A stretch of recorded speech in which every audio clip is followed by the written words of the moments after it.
Ladies and gentlemen, I am SidAlpha, and there are two statements I wish to make before I get into the full meat of this video. The first is that my channel is once again run afoul of the YouTube algorithm, and as such, I'm being severely and negatively impacted by the AI. In order to combat this, I would request that anyone willing to lend a hand, please make sure to like the video, write a comment, and share the video on social media, no matter which social media platform that might be. I know it's trite and overplayed to roll out the usual like, share, subscribe routine, but despite what YouTube keeps claiming, it really does help tremendously. The second is that this will not be a normal report on the situation surrounding the removal of the Steam game Rape Day and a full delineation and timeline of events. Originally, I had planned on simply ignoring this topic, as the game was clearly outrage bait that we saw countless other channels and traditional media journals fall for hook, line, and sinker. This video will contain some facts, as I feel that all arguments and discussions should be absolutely based upon a standing of factual information, but I will not separate my opinion from the facts provided. This video will be purely my opinion, and those of you that come just for the first half of my video, if you want to give this one a skip, I will certainly understand and you won't hurt my feelings in any way, and I hope to see you back for the next video.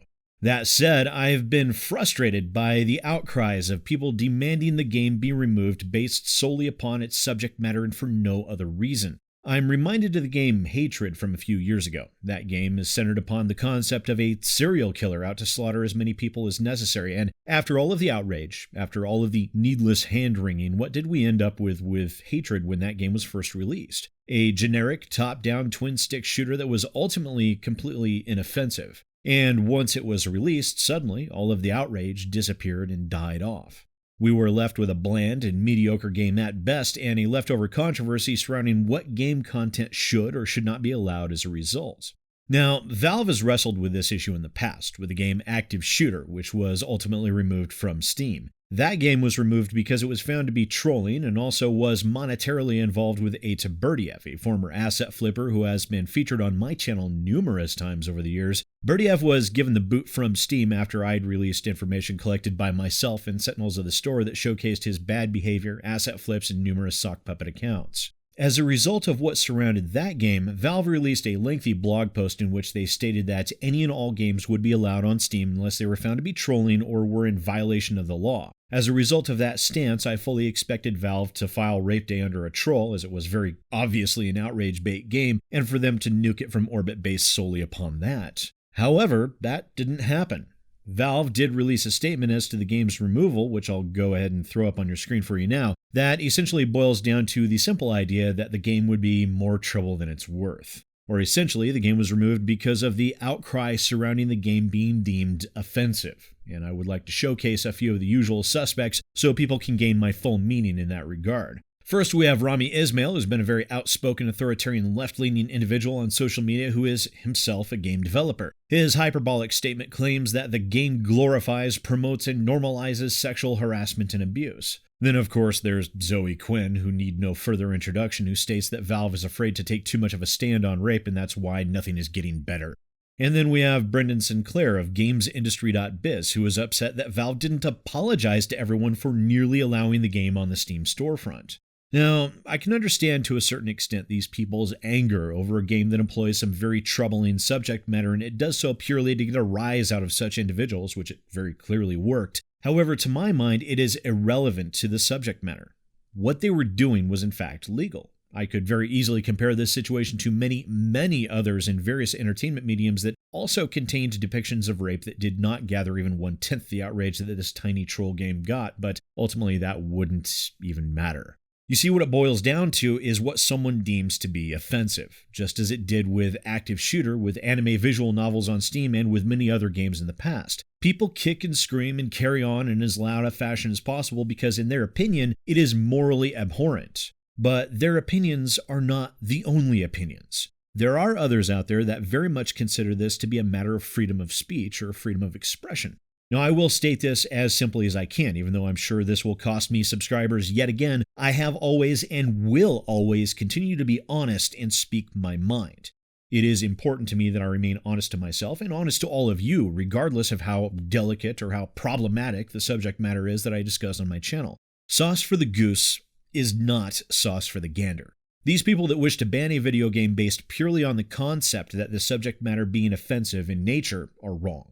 The reason why they are wrong is because, by its very definition, What is offensive is highly subjective and is very clearly defined differently from one person to the next. And as that definition varies so widely and so drastically, who decides? Who decides what is offensive and what isn't? Who among us is even remotely qualified to be the moral arbiters of what should or should not be allowed within a video game? Are you? I doubt it. Am I? Absolutely not. None of us are qualified to make such a determination, nor should we be allowed to. It's one thing if it's a game like an asset flip. Those are very easy to quantify as zero-effort copy-paste products that serve to clog up the storefront and has a quantifiable negative effect on the visibility and the income of actual games developers that do create their own content. We know this. It can be measured. The same with those dirty devs out in the world that lie, cheat, and manipulate and otherwise cause harm to their own customers and to other game developers. Again, that is something that has a tangible effect on the market. Those are in no way the same thing as saying this game should not exist because I don't like what it talks about in the game.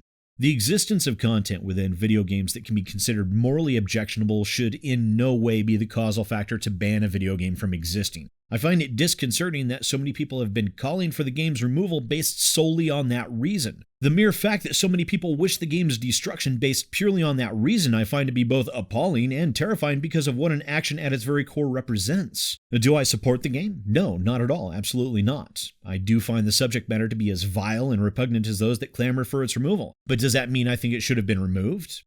No, not at all.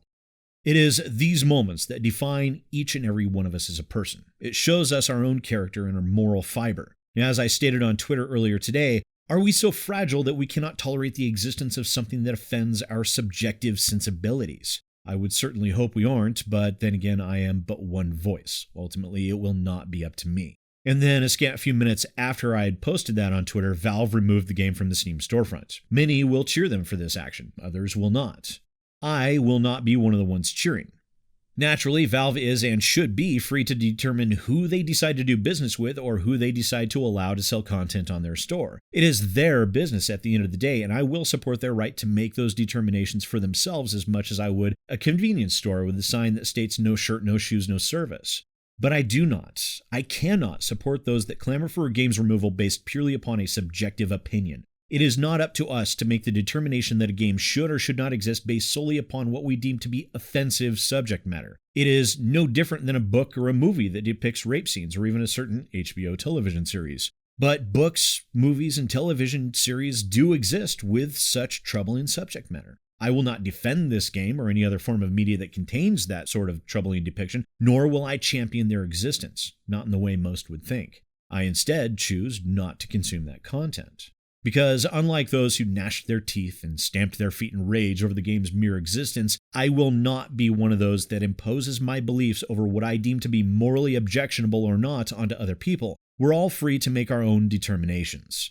Now, I can provide my opinion, I can help clarify facts, and I can absolutely call out anti-consumer practices. I think it's pretty self-evident from my body of work that is the case. But I will not impose my morality on other people. Frankly, in spite of my clearly massive ego, I am in no way arrogant and self-centered enough to comport myself in a similar manner to those that feel this game should not exist based solely upon its subject matter. Again, I will not be the moral arbiter of what is right and wrong in the video games industry, and I don't think any other individual or group or outrage mob should be either. But then again, like I said, that's just my opinion, and at the end of the day, all I am is just a mook with a mic. Once again, ladies and gentlemen, I am SidAlpha, and I'll see you next time.